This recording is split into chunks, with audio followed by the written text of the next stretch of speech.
Hola, ¿qué tal? Bienvenidos a una edición más de Una Mirada, el programa de la Universidad Nacional y del CINAR S.A. Mi nombre es Maribel Quiroz Jara y en esta oportunidad vamos a hablar sobre un tema que definitivamente no pasa de moda, como decimos aquí en Costa Rica, que más bien debe abordarse más y más y más para crear la conciencia necesaria para generar los cambios que necesitamos. Estamos hablando del tema de sostenibilidad ambiental y social. Esto en el marco del tercer Congreso Internacional de Sostenibilidad Ambiental y Territorial, realizado en la Universidad Nacional en octubre de 2018 y cuyos temas pues vamos a abordar a lo largo del programa. Para hablar sobre este tema nos acompañan en esta oportunidad Katia Lisset Vasconcelos Vázquez, quien es catedrática, académica e investigadora de la Escuela de Administración de la UNA. Bienvenida, Katia, Una Mirada. Buenos días y muchas gracias.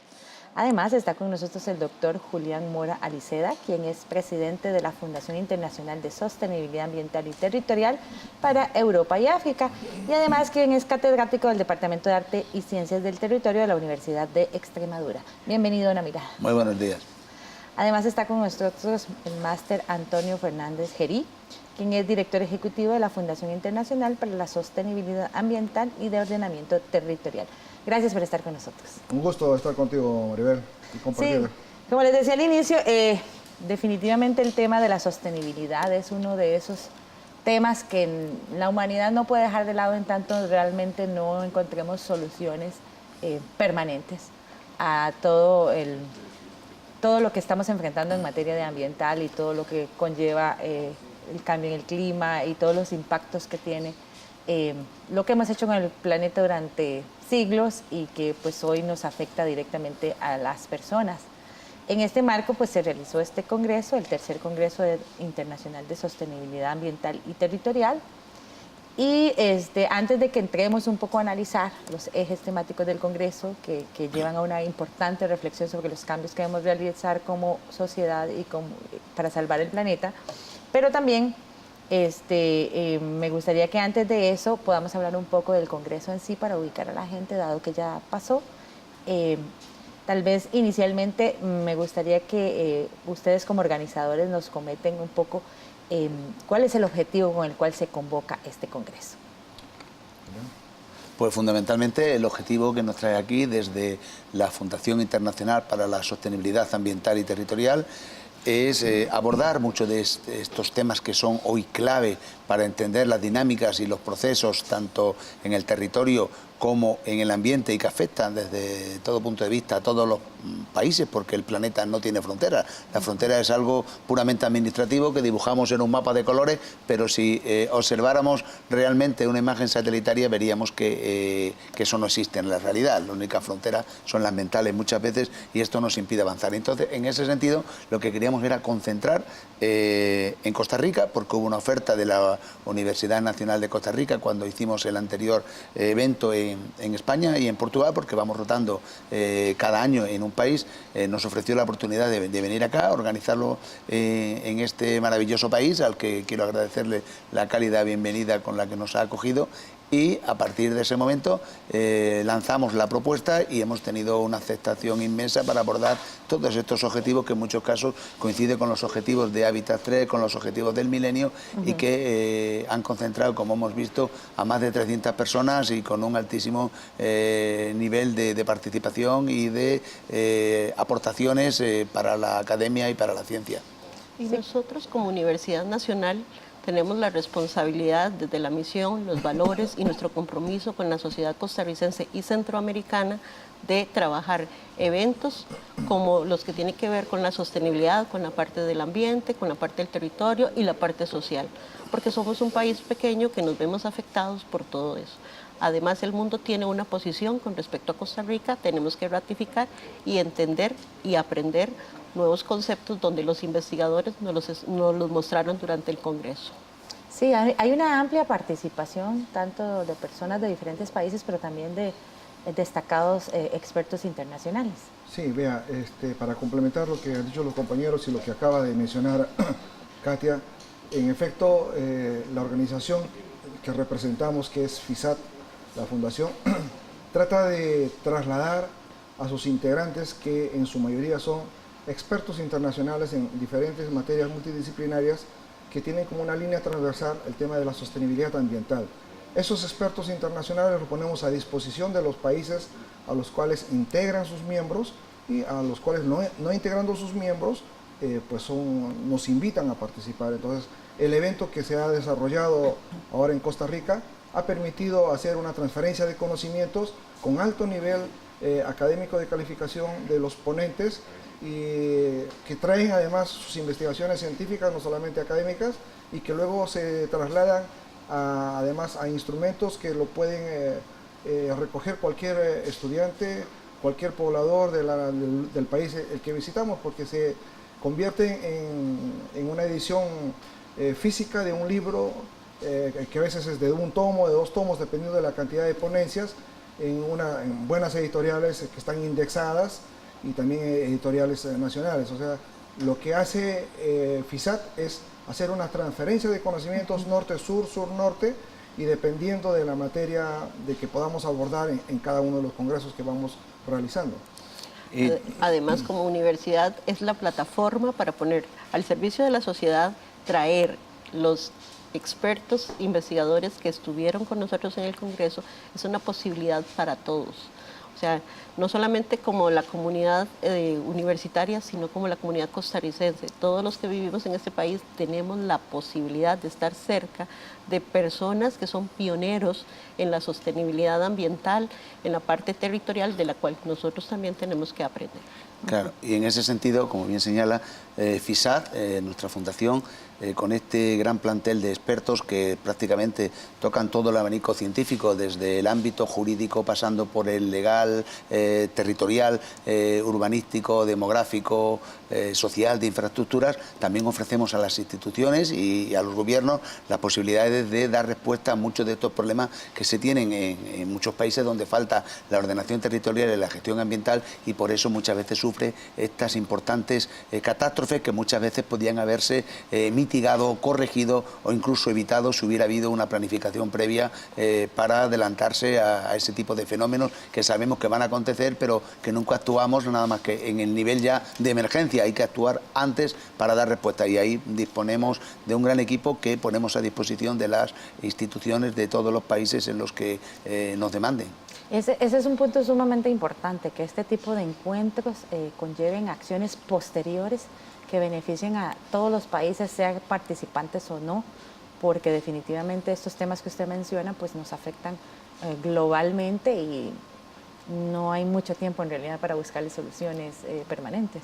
Maribel, eso nos permitió crear la plataforma como universidad y con FISAT de suscribir un convenio con la universidad para que nosotros podamos contar con el recurso humano experto y ponerlo al servicio de las diferentes carreras y opciones que tiene la universidad, de los proyectos de investigación y de la acción social misma. Claro, uno de los hechos, de los objetivos que cumple cada uno de los eventos internacionales es generar una interrelación interinstitucional con la entidad que nos patrocina en la coorganización. En este caso, la Universidad Nacional Costa Rica ha suscrito un convenio con la Fundación. Eso permite no solamente estrechar los lazos de amistad muy propicios y buenos que hemos tenido en esta corta estadía en Costa Rica, sino además dejar sentada el marco normativo para a futuro seguir realizando actividades de transferencia de conocimientos, de prácticas sostenibles de otros países donde residen nuestros expertos internacionales, pero además todos los que han participado en este evento que ha concluido forman parte ahora de la plana de docentes visitantes, son profesores visitantes que han sido reconocidos por la Escuela de Administración de la Facultad de Ciencias Sociales de la Universidad Nacional de Costa Rica. Entonces la universidad, independientemente de nuestra intermediación como fundación, puede concurrir directamente, llamar por la especialidad en el momento que deseen, y los expertos vendrán con el mismo ímpetu, deseo y colaboración como hemos llegado en esta oportunidad. Sí, se han abordado temas muy importantes en los que hay mucho que hablar, mucho que decir, pero sobre todo mucho que hacer. De eso vamos a hablar en el siguiente bloque. Quédese con una mirada que ya volvemos.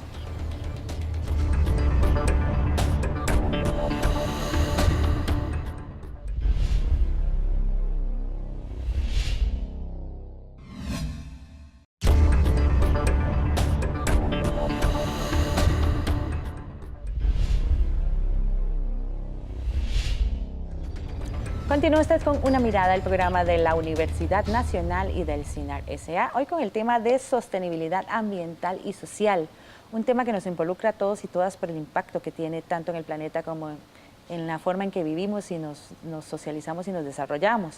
Esto en el marco del tercer Congreso Internacional de Sostenibilidad Ambiental y Territorial realizado en la Universidad Nacional en Costa Rica en octubre. En este marco ustedes desarrollaron varios temas, pero definitivamente de la experiencia que nosotros hemos tenido aquí en Costa Rica abordando este tema de sostenibilidad, hay uno de ellos que es como la gran sombrilla, por llamarlo de alguna forma, y es el tema de las políticas públicas y el desarrollo. ¿Qué tanto hemos avanzado los países en esta materia, siendo como la materia fundamental para hacer los cambios que necesitamos?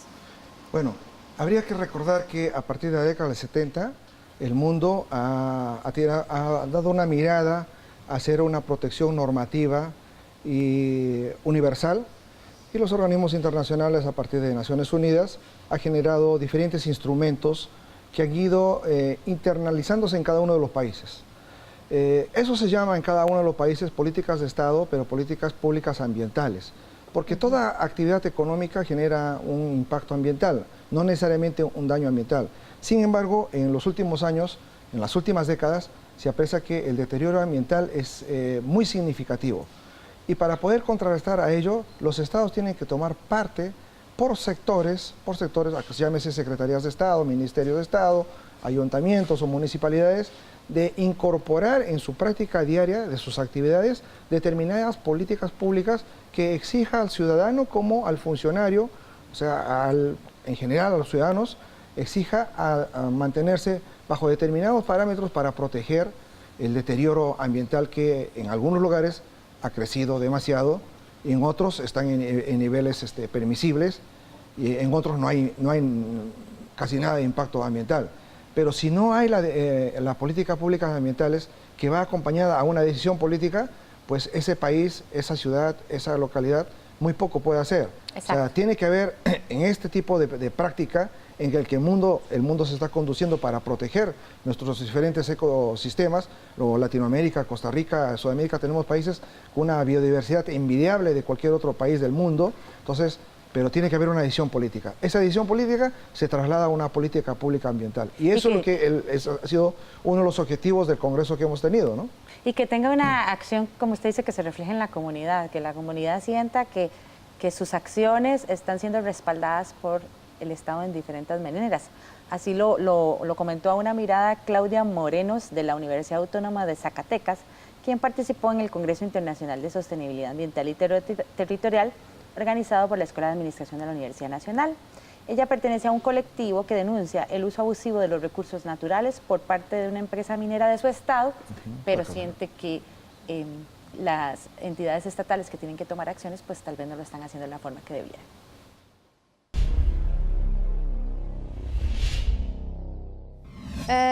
Nosotros en Zacatecas somos un colectivo que hablamos o tocamos diferentes temas relacionados con el desarrollo sostenible de la región o del estado de Zacatecas.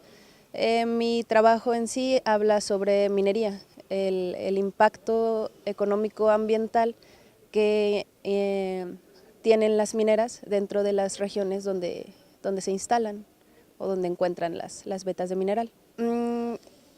La relación que tiene la minería en el desarrollo ambiental es que están teniendo un impacto negativo desde siempre, ¿no? Desde la incorporación de estas. Sin embargo, ahora hay una desregulación muy intensa sobre los recursos naturales en cuestión de suelo, aire y agua. Las mineras por sí mismas ya incluyen un impuesto minero.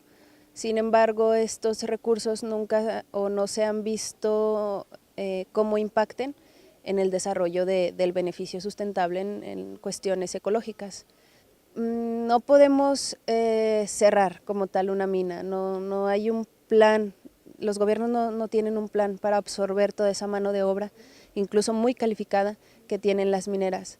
Es decir, se cierra una mina, la economía del Estado se desploma, no se convierten en polos de desarrollo, simplemente son empresas privadas que en cuanto terminen con los recursos naturales van a migrar a otros lugares. Entonces, simplemente eso, una estrategia en donde podamos crear un triángulo de desarrollo, empresa privada, en este caso las mineras, gobierno del estado, universidades privadas, y que se regule todos los recursos naturales que están utilizando.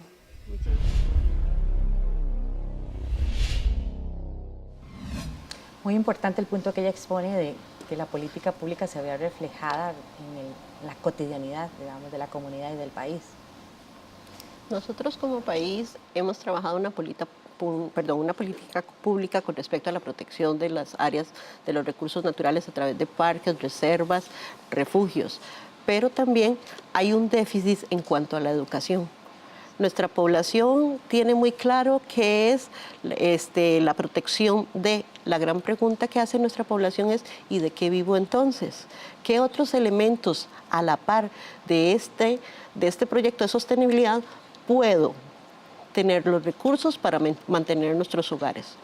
Ahí es donde entonces la política pública también debe de considerar esos otros aspectos. Tenemos una población que a veces se ha visto desplazada de un parque, de un refugio, porque no tiene condiciones para mantenerse ahí.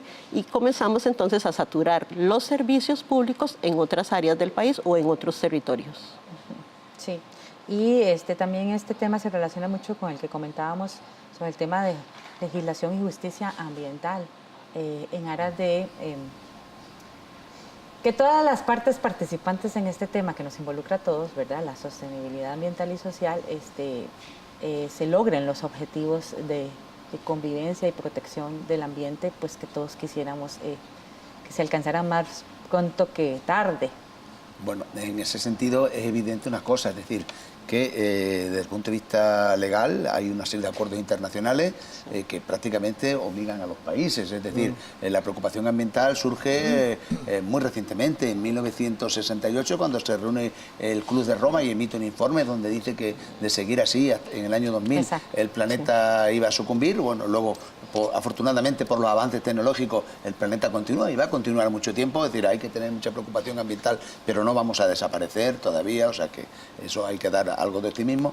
Eso se retoma y se pasa al plano político con la primera conferencia de Estocolmo de 1972, continúa con el informe del Club de Roma, el de Brundtland, perdón, 1987, y el que da el espaldarazo final es la Cumbre de Río de la Tierra de 1992. Yo creo que ahí se especifican, y hay acuerdos internacionales, se especifica la necesidad de abordar el medio ambiente en un sistema que no tiene fronteras, y ahí todos tenemos que aportar. ¿Qué ocurre? Que muchas veces políticamente hay países que no pueden porque no tienen fondos, y la situación, por lo que yo veo en América, a la que conozco bien, a la mayor parte de los países, es muy distinta también a cada momento. Como señalaba Antonio Fernández Gerí, en algunos lugares la política ambiental va mejorando mucho. En el caso de Europa, a través de los programas marcos de la Unión Europea, ha habido una recuperación de todos aquellos espacios que fueron degradados durante los años 60 y 70 por el crecimiento industrial, y ahora mismo tenemos más espacios verdes que hace 50 años, y tenemos mejor calidad de aguas,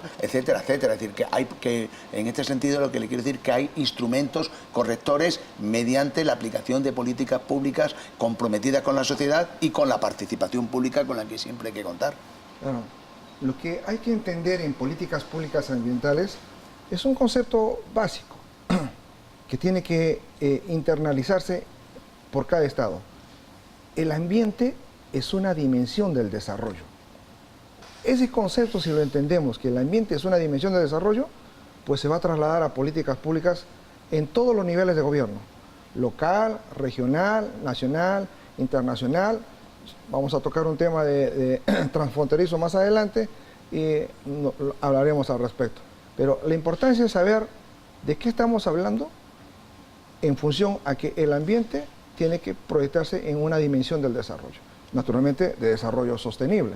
Por eso es que a pesar de todo el impacto ambiental y el deterioro ambiental que hemos sufrido en los últimos años, como acaba de decir Julián, todavía estamos sobreviviendo en mejores condiciones. Además hay toda una teoría ya científica que había que explicarlo de resiliencia, por la que todavía continuaremos, ¿no?, en mejores condiciones. Y considerar el ambiente como un recurso para desarrollar y que la comunidad se puede desarrollar paralelo al recurso sin dañarse, complementándose la parte humana, la flora y fauna y todos los otros entornos.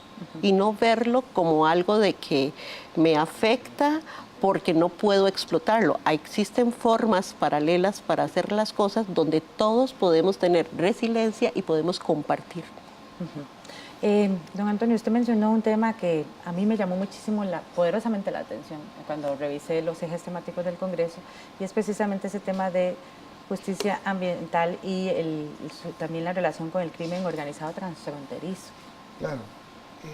Acaba de escucharse la entrevista que se hace a Gabriela Moreno de México, y ella enfoca el problema de recursos no renovables que son mediana y gran minería en el caso del estado de Zacatecas,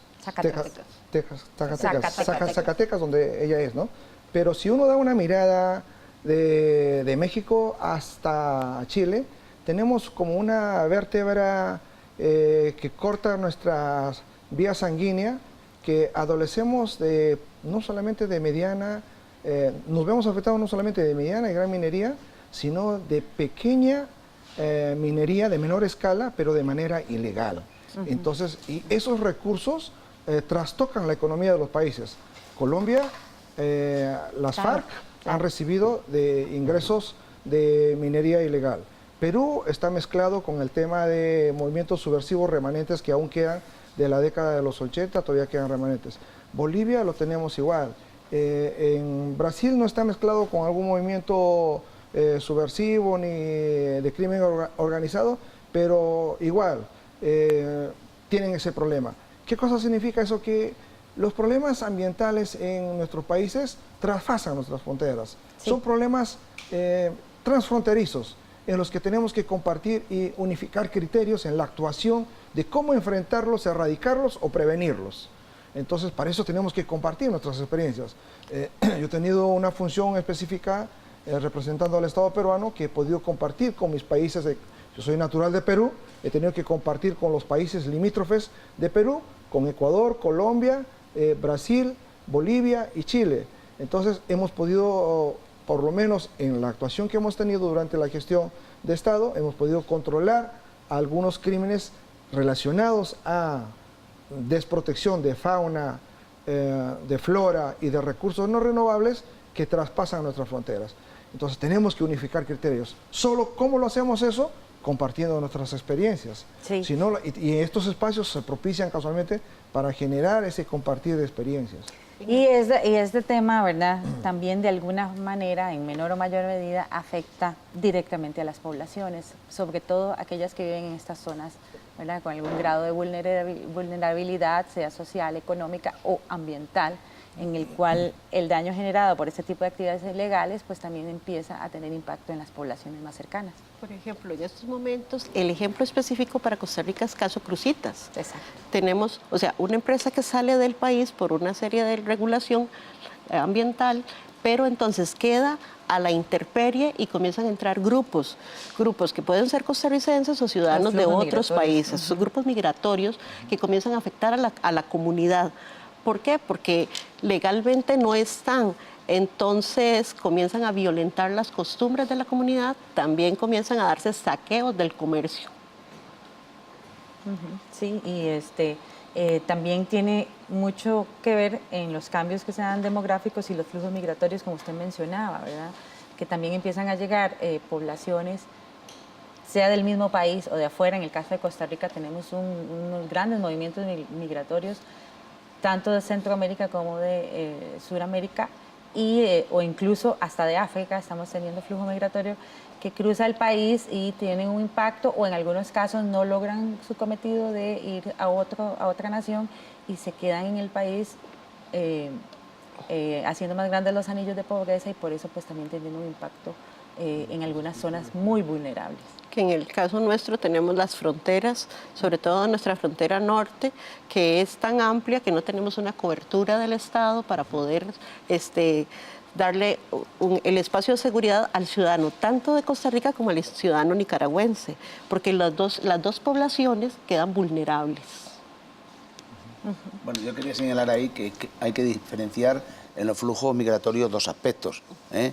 Aquellos grupos minoritarios, pero que en algunos casos, cuando hay un conflicto, son grandes, como ocurre en Siria o aquí más cercano, el caso de Venezuela, por motivos políticos que tienen otro estatus que es el de refugiado, pero que eso viene siendo aproximadamente en global, en el planeta, sobre el 5% de la población mundial, el principal flujo migratorio que viene a ser ese 95%, es el de los países pobres hacia los países ricos. Es decir, la gente emigra buscando oportunidades que no siempre llegan, y también en los países receptores. Nosotros en Europa lo venimos, padeciendo desde hace ya varias décadas, especialmente las 2 últimas décadas, porque desde África, con unas veces por la pobreza extrema, que ya se está mejorando, también hay que señalar eso, que en el mundo, aunque hagamos encuestas, diga la gente que estamos peor, estamos mejor. Ustedes compárense Costa Rica ahora a hace 30 años, o compárense Perú, o comparémonos en Europa, estamos mejor.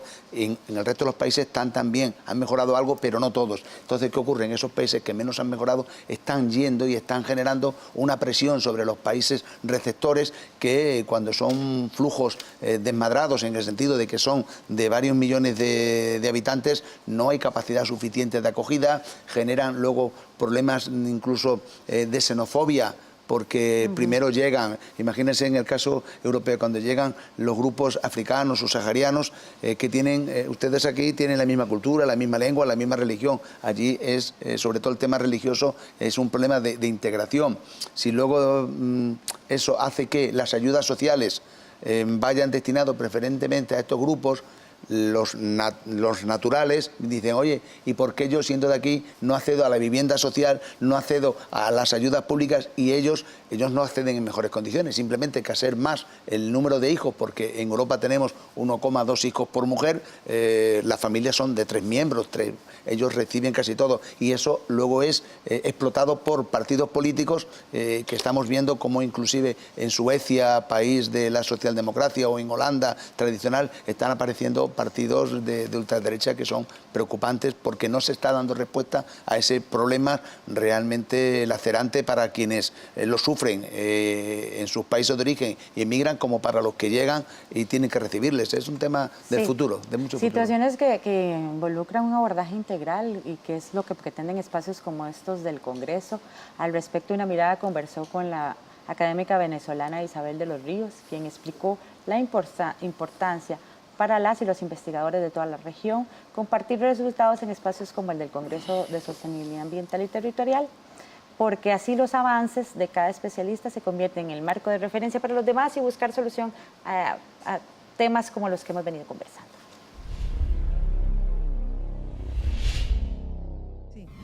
Estos congresos son importantes justamente por eso, porque ponen en comunicación a los investigadores de distintos países, de distintas legislaciones. Esa es la manera de seguir avanzando en las investigaciones, porque si uno se aísla en su propia legislación, pues ¿cómo hace? No va a avanzar.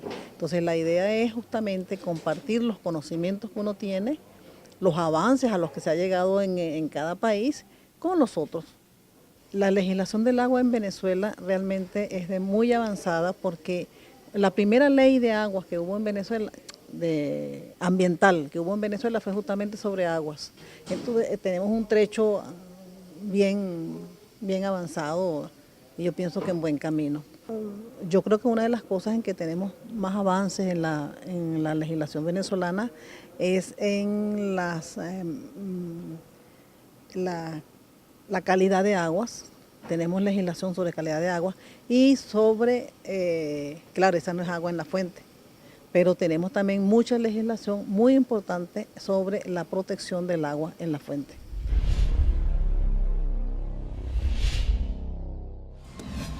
Sí, en espacios como este del Congreso nos permiten abordar estos y otros temas, retomando el tema de los flujos migratorios. También tiene mucho que ver con el tema del cambio climático, ¿verdad? Por los impactos que tienen sobre ciertas poblaciones, que hace que las poblaciones autóctonas de esas zonas pues tengan que moverse. Ya hay zonas que quedan totalmente devastadas, simplemente ahí no se puede vivir, no se puede producir, no se puede desarrollar nada por mucho tiempo, y eso pues involucra grandes retos para los estados y para las regiones. Ordenamiento territorial. Tenemos el caso de Costa Rica, donde cada vez que hemos tenido un fenómeno natural, la población ha tenido que desplazarse. Para todos los costarricenses, el caso que tenemos en memoria es Cinchona.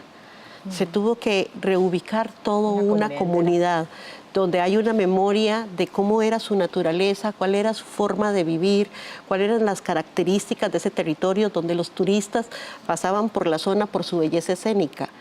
Años después, esa zona no se ha recuperado y además hay una memoria de la comunidad donde ellos sienten que se les dio el desarraigo y que no se les respetó una serie de condiciones.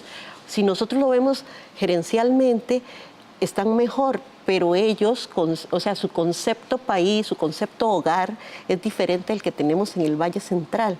Entonces, cuando hay un desplazamiento voluntario o involuntario, como en el caso de Cinchona, la población siente que no fue considerado a la hora de generarse la nueva oportunidad de mejora. Sí, bueno, yo quería señalar que el cambio climático no es algo nuevo. Aquí parece que se ha tomado en los medios de comunicación y en el ámbito político como si fuera un problema. De eso hace mucho tiempo. Sí, el cambio climático viene desde la historia geológica del planeta, que no tiene nada que ver con la historia de la humanidad, que es de apenas 2 millones de años que bajamos del árbol. Y por tanto, y durante esos 2 millones de años ya hemos tenido 4 grandes glaciaciones y 4 grandes periodos interglaciares como el que estamos. El error en el cambio climático, que para mí es variabilidad climática, porque ningún año es igual a otro, es que hemos tenido temperaturas más elevadas, ahora que hablamos del calentamiento global, pues hace simplemente 120.000 años, es decir, el último calentamiento. Nos vamos a seguir calentando.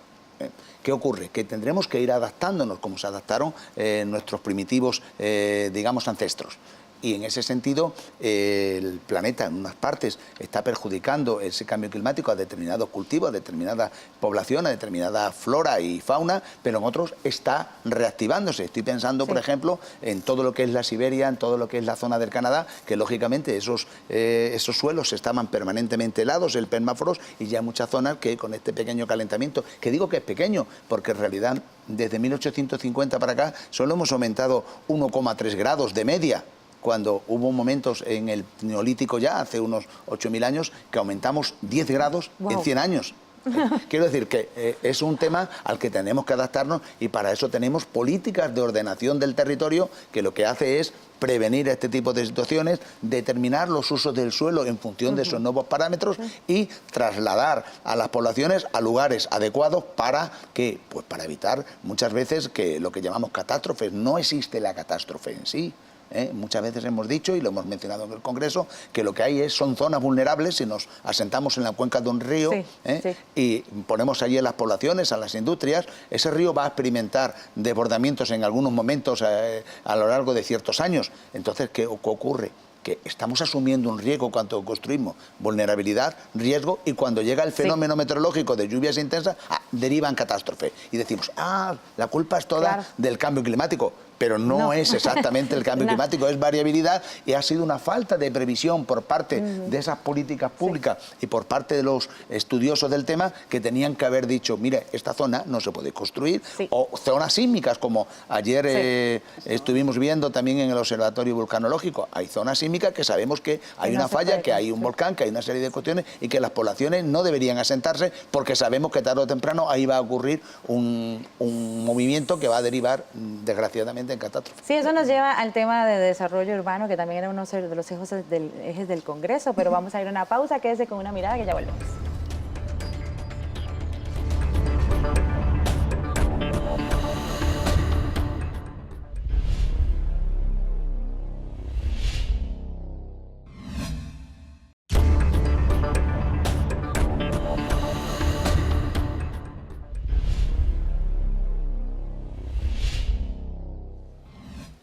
Regresa usted a Una Mirada, el programa de la Universidad Nacional y del CINAR S.A., hoy con el tema de sostenibilidad ambiental y social, en el marco del tercer Congreso Internacional de Sostenibilidad Ambiental y Territorial realizado en la Universidad Nacional en octubre.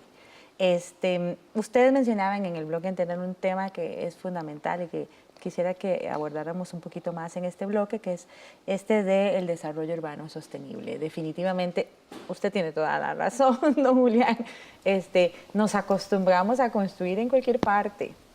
o que tal vez en ese tiempo, aquí pasa mucho en Costa Rica, la gente dice, ah, no, pero es que este río siempre fue chiquito, pero fue chiquito probablemente en los últimos 50 años, pero hace 100 seguro era un gran río y de repente se convierte en un gran caudal por las lluvias y demás, y entonces tenemos que movilizar a un montón de población. O el tema sísmico en Costa Rica también es un gran reto. Mucho que avanzar en esa materia de desarrollo urbano y es una cuestión casi que obligatoria. Efectivamente, es decir, yo digo desde la perspectiva europea, no quiero decir que haya que tomarlo como referencia, pero bueno, estamos en ese sentido un poco más avanzado y allí lo que procedemos es, y desde FISAT tenemos esa especialización, en abordar estos problemas que aquí estamos viendo, que son muy normales y que también lo fueron allá, pero que se han abordado de una manera, digamos, holística, con la perspectiva de que hay que hacer sobre ese territorio antes de intervenir, como si fuera un enfermo. Tenemos que hacer una analítica de sangre y de orina y una radiografía. La analítica de sangre serán los elementos, digamos, que menos cambian, por tanto habrá que analizar esa parte sísmica, esa parte de geología, esa parte de hidrografía, esa parte de clima, esa parte de vegetación, esa parte de fauna. La parte, digamos, del análisis de orina sería aquella parte más dinámica, que sería la labor de los humanos, es decir, la estructura económica, cuál es el porcentaje de jóvenes, el porcentaje de ancianos, cuál es la tasa de crecimiento, cuáles son los saldos migratorios,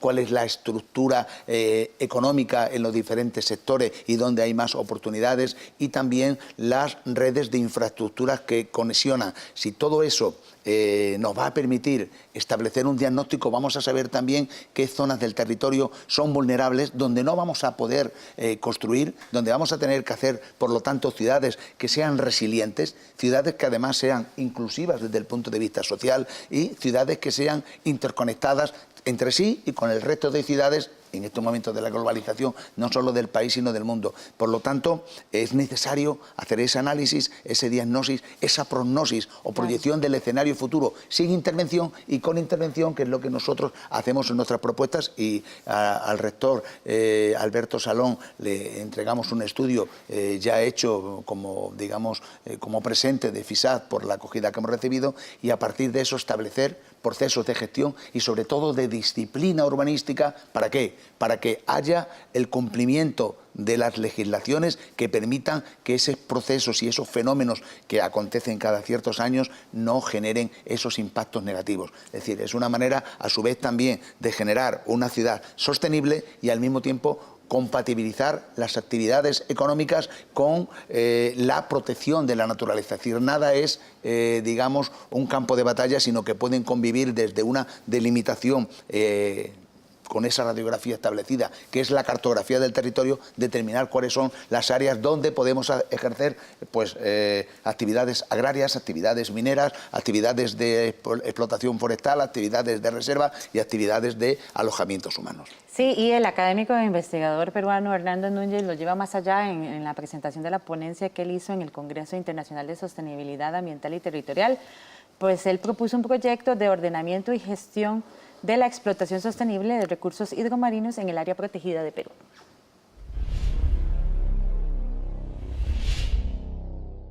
Exacto. Traigo la ponencia con la idea de mostrar, ¿no?, de que hay iniciativas en el cual estamos buscando hacer proyectos colaborativos, en el sentido de institucional público, pero también instituciones privadas o que tengan vinculación con las empresas privadas. En ese sentido, este proyecto, que se denomina Investigación, Desarrollo e Innovación, lo que busca es precisamente a través de la investigación tratar de ordenar las actividades dentro de esta área natural protegida, pero también gestionar de una manera los recursos, pero de una manera sostenible. Es decir, que sean aprovechables por los pescadores, respetando las normas de veda, los tamaños para explotación, y que ellos se vean beneficiados en los indicadores económicos que conforme se desarrolle el proyecto va a haber. Es algo urgente que tenemos que abocarnos a buscarles alternativas, investigar y buscar alternativas para controlar estos problemas de contaminación.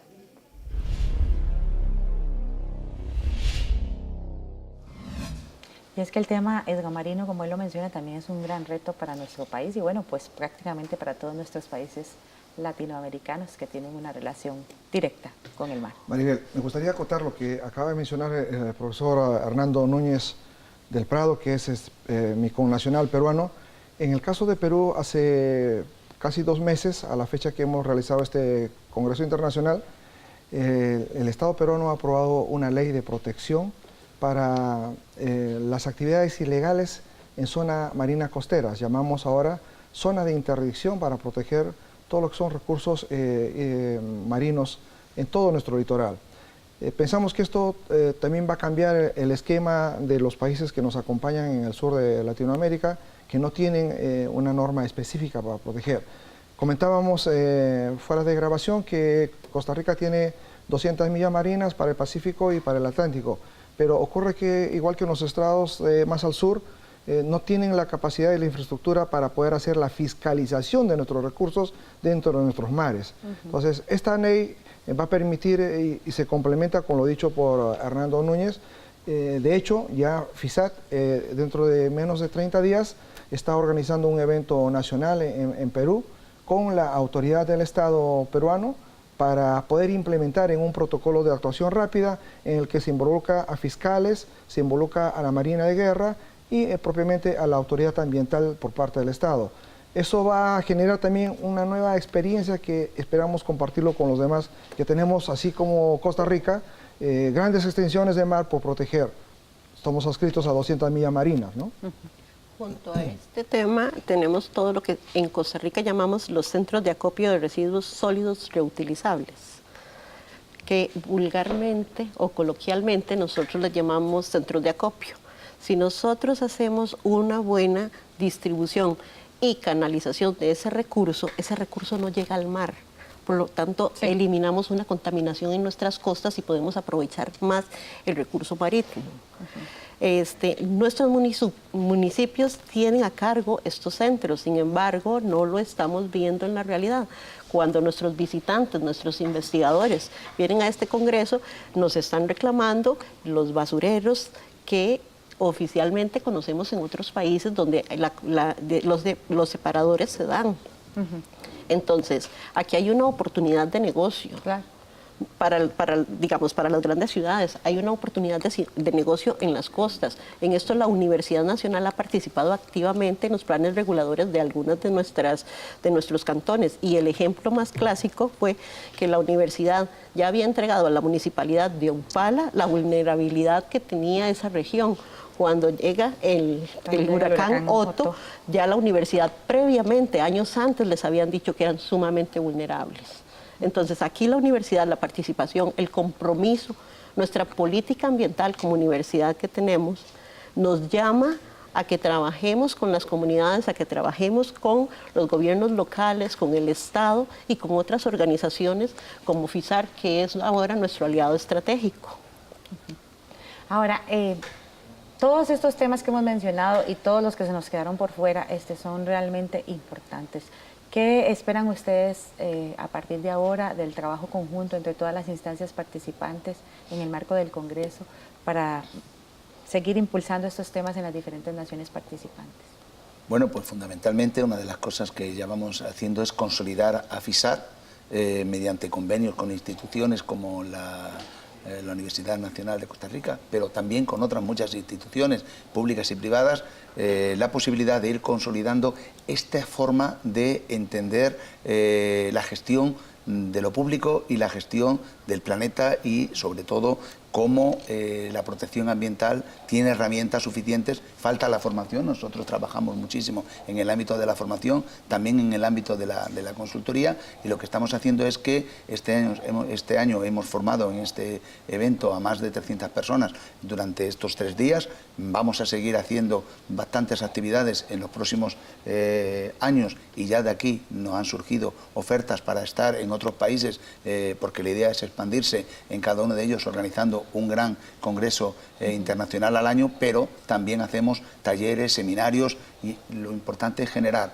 desde el punto de vista técnico, profesionales de altísima cualificación, pero también desde el punto de vista político y social, una sensibilización y la necesidad de contar con herramientas que permitan corregir muchas de estas disfuncionalidades que aparecen en nuestros países, en nuestras ciudades y en nuestras áreas naturales.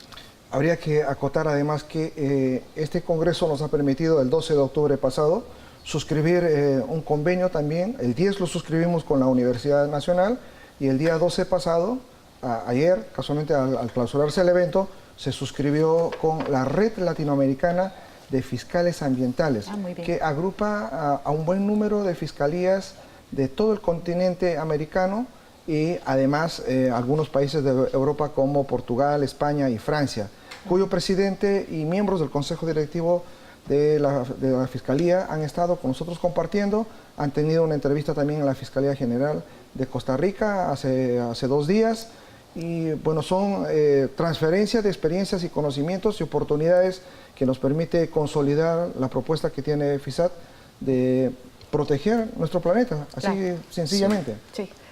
Este congreso tuvo la participación física de 22 países, pero cuando hablamos de la física fueron los que estuvieron aquí, pero se convierte en un elemento multiplicador. Además, nos visitó una figura que legalmente en Costa Rica no existe, que es el magistrado ambiental. Y eso nos pone a nosotros en autos de que tenemos que hacer o impulsar como universidad aspectos representativos como este. Pues esperamos que todo lo que ustedes han venido trabajando en todos estos congresos y otras actividades que ustedes desarrollan todas las instancias que ustedes representan al estar aquí en este programa, pues sigan adelante y se logren muchas cosas más, pues por el beneficio de todos y todas en el planeta. Muchas gracias por su participación, a ustedes por acompañarnos en Una Mirada.